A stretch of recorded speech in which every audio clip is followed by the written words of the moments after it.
Hey guys, admin's creepy Appalachian cousin here. Hey guys, Kick Creep here. Today I'm going to be talking about something that is very near and dear to my heart, and that is going to be night vision. Now I know we've talked a lot about technical wear, but I think it's time that we start to, branch into the technological part of this. I love night vision. I think it's one of the coolest things that money can buy. They say money can't buy happiness, but I have a Gen 3 Nod and a thermal device, so whatever. So today we're going to be talking about the PVS-14 and specifically mounts for the PVS-14. My first night vision device was the PVS-5. Literally anything's better than it.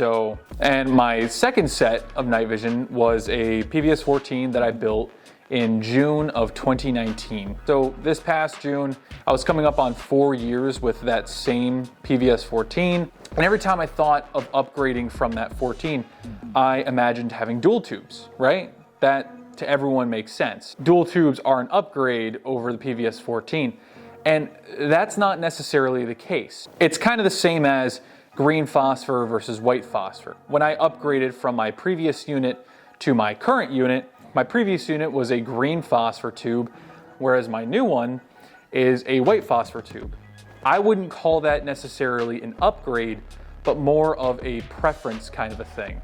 The real upgrade is that it is a newer and cleaner image tube. And I realized the reason that I always imagined having dual tubes as the next step was because you're able to articulate them and allow them to sit flat against your helmet instead of having this big rhino thing sticking up in the air.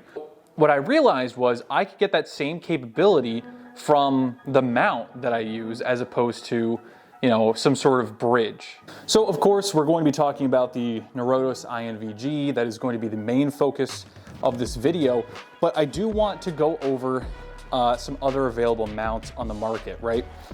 And as dual tubes become more accessible commercially, I do want to stress how dual tubes are not necessarily an upgrade from a monocular, right? They are a preference thing. Someone who is well trained and knows what they're doing with a PVS-14 is going to mop the floor with someone who's untrained and has dual tubes. Personally, I prefer the PVS-14. I do actually like the unit itself. It is a universal night vision device. It can be helmet mounted for navigation. You can use it behind your day optic to stretch your capabilities into the nighttime. It can be used as an observation tool. In my opinion, it's the best civilian night vision unit. So I do want to show you guys a little bit of what else is out there, what is available right now, and why I think that this mount here is better than all of them, okay? So first, of course, I think that we should start off with the most well-known, and that is going to be the Norotos Rhino mount. This is a pretty iconic mount. This is what we've been using since the PVS-14 was issued. These things are great. The older black models, they're okay, they work. They're very cheap, but these new Norotos Rhino II mounts are even better, right? I think they're made of titanium or something like that.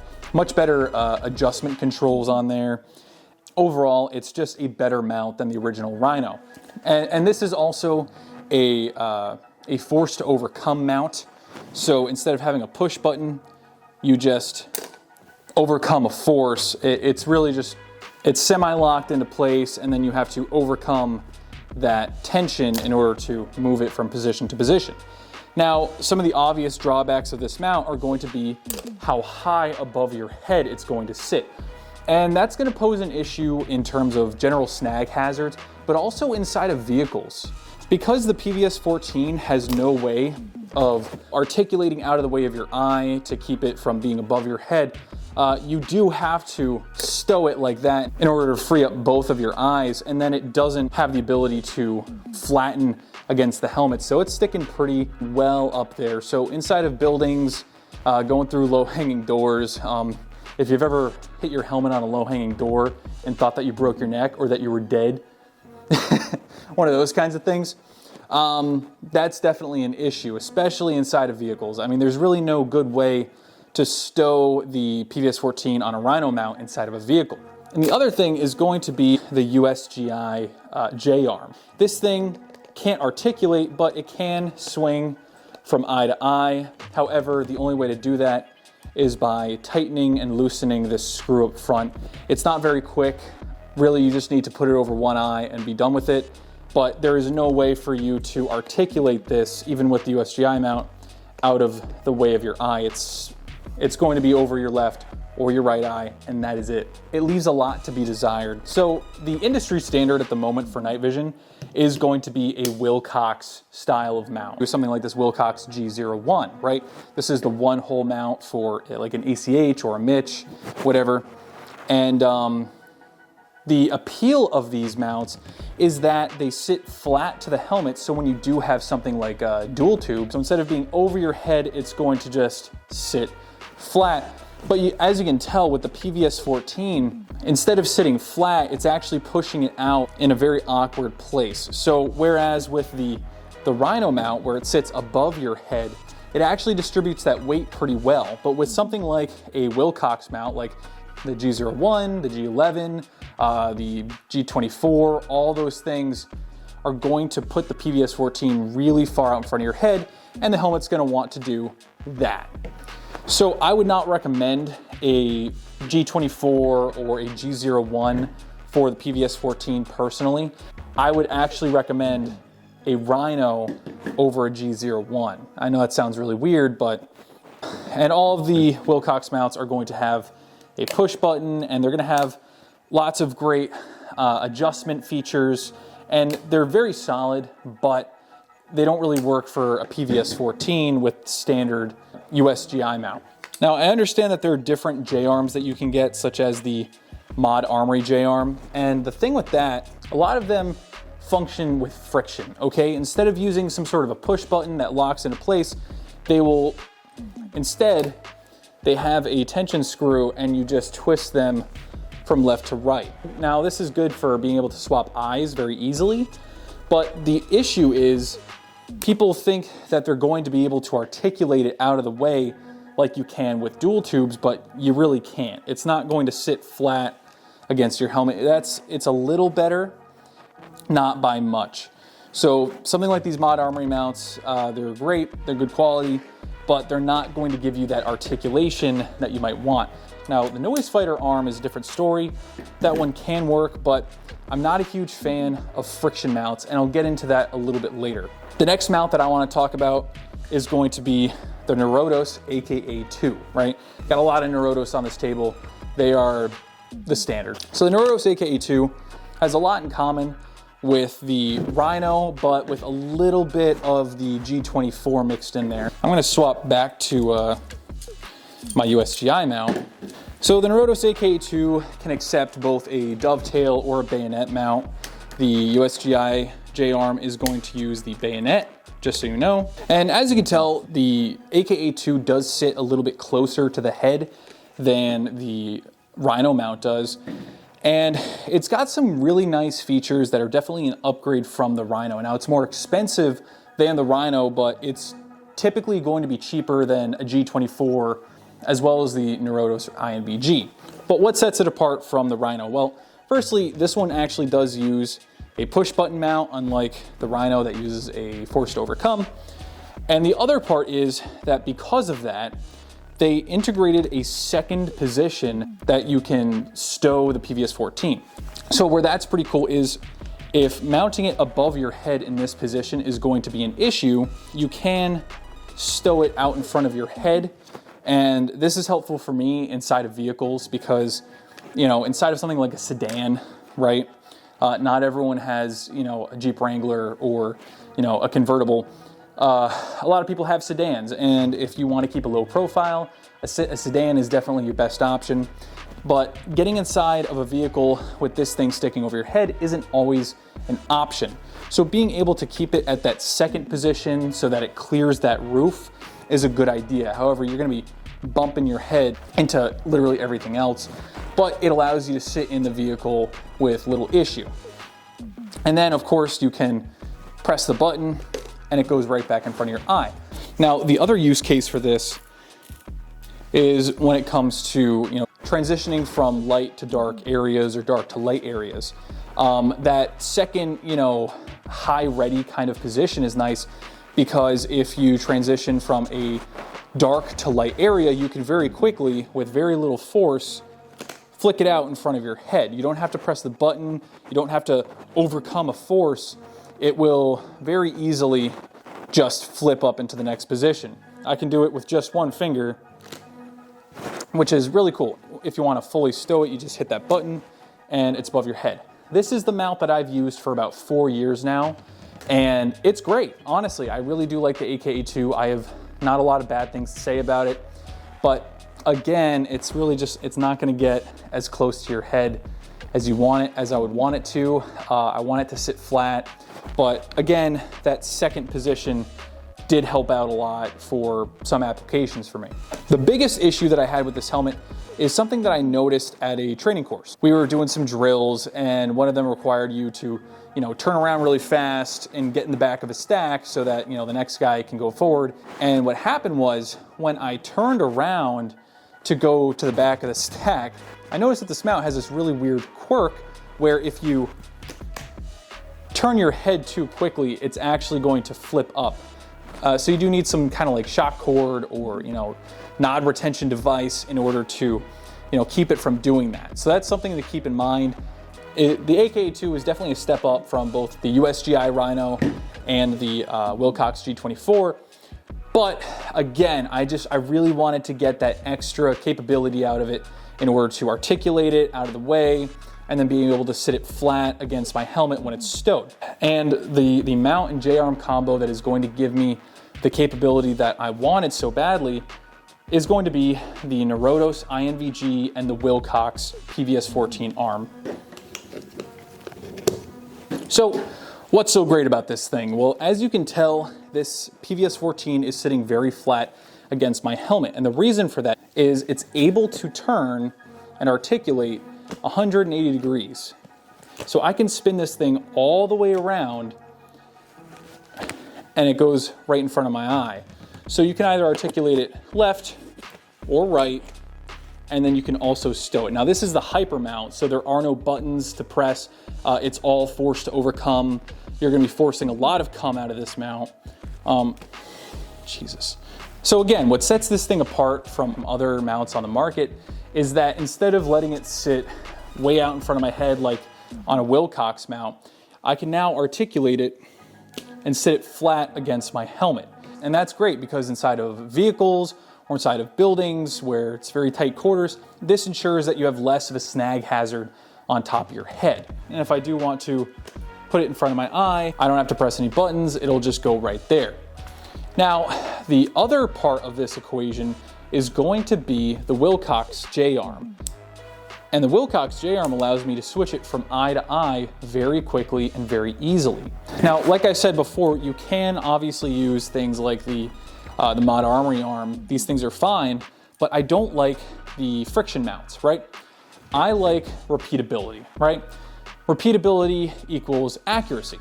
So being able to always achieve the same results over and over and over again is something that I look for. So being able to press this button here and flip it from eye to eye and it lands in the same place every time is pretty important to me. And the same thing goes for the mount. It doesn't matter which side of my head I flick this to, it is going to return to the same position no matter what.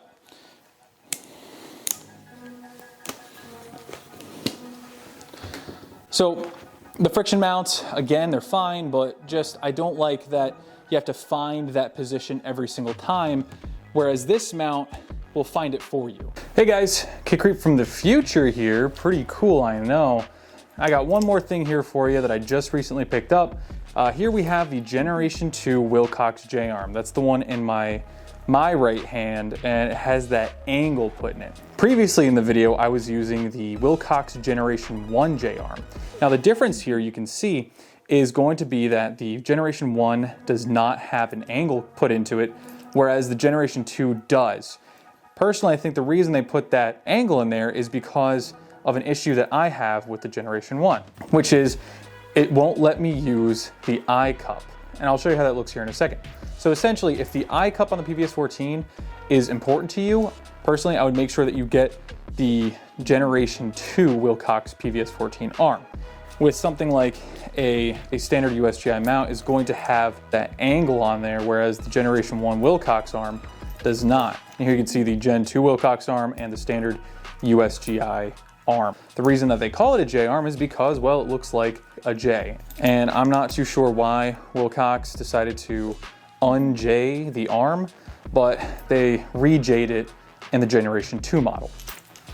So here I have the Generation 1 Wilcox arm, and when I have this moved all the way back on the INVG, I still have a lot of room in between the eye cup and my eye. So if the conditions are just right, someone with or without night vision is going to be able to see the backsplash from my PVS-14's screen on my eye, right? And that's not very good for most people. A lot of guys in the infantry are very concerned with backsplash, right? And that's because they want to practice extreme light discipline, because if it's your backsplash that gets your squad seen at night, then you could get everyone killed, right? So if this big space here is important to you, I would say you should get the Gen 2 arm. And now here we have the Gen 2 Wilcox PVS-14 arm, and you can see there is a lot less of a gap there. And while it's not completely pressed up against my face, it is doing a good enough job that is going to mitigate most of the backsplash coming off of the unit, right? You still want to leave a little bit of space there for airflow, and also everyone should be using eye pro, so once I have some glasses on, that eye cup is going to be right up against my head. So if you're concerned about backsplash and you are anal about eye cups, I would highly recommend that you get the Gen 2 Wilcox arm and not the Gen 1. I was able to pick up this Gen 1 not too long ago for about $130, which is pretty good. And then this Gen 2 I picked up very recently for about $200. So a bit of a price difference here. I've also found that it's a little bit harder to find the Gen 2 over the Gen 1. These seem to be pretty available. But this one is going off to a new home. My buddy's getting an early Christmas present, so everyone clap for Kit Creep because he's such a nice guy. So, and the other thing is that when you are using this mount, if you do have something like the Mod Armory arm, you're gonna run into this annoying little issue. When you go to articulate this out of the way, it's going to play while you do that before you actually stow it. But this does allow you to set this as flat as possible to the helmet. However, I think it's a little unnecessary. I think that the Wilcox mount is definitely, my preferred option.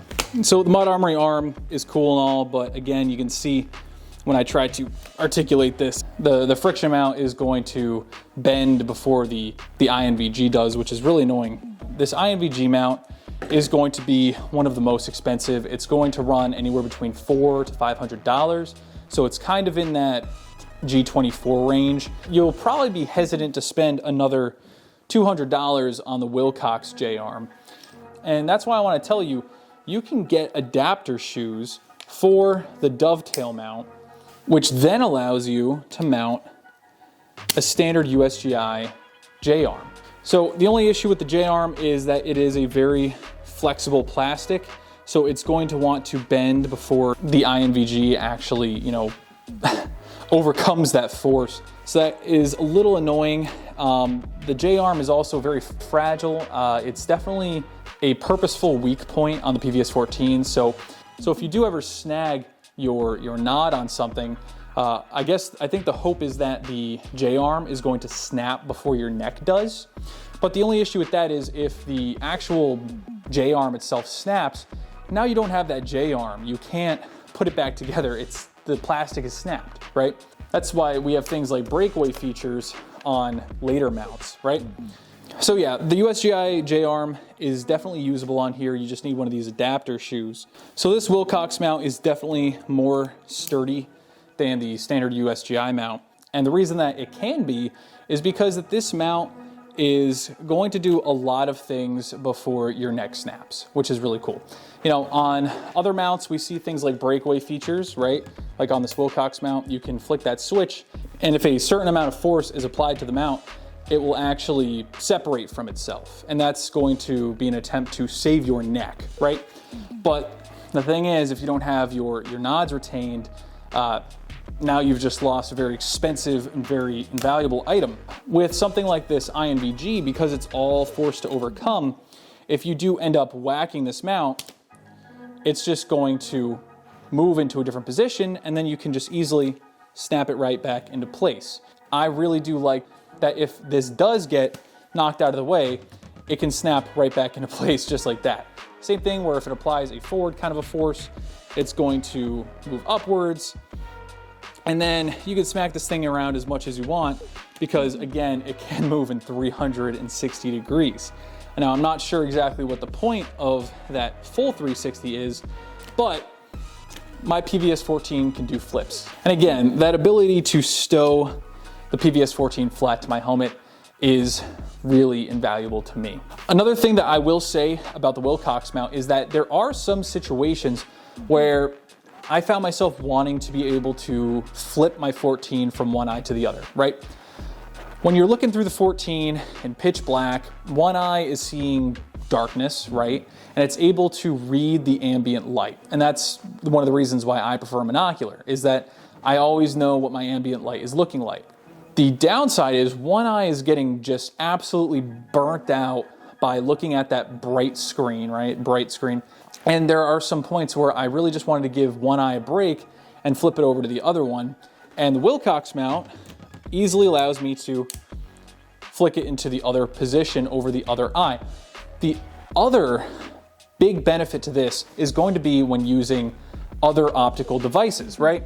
So something like this UTM that I have mounted to a Mark 12, all the controls on this thing are on the right side of the body. So if I was to try to use this thing with the PVS-14 over my right eye, it's a little annoying. It's not the hardest thing in the world, but it's definitely more convenient to have the 14 over my left eye and then use my right eye with the UTM, the thermal device, and I can play with all the controls over there.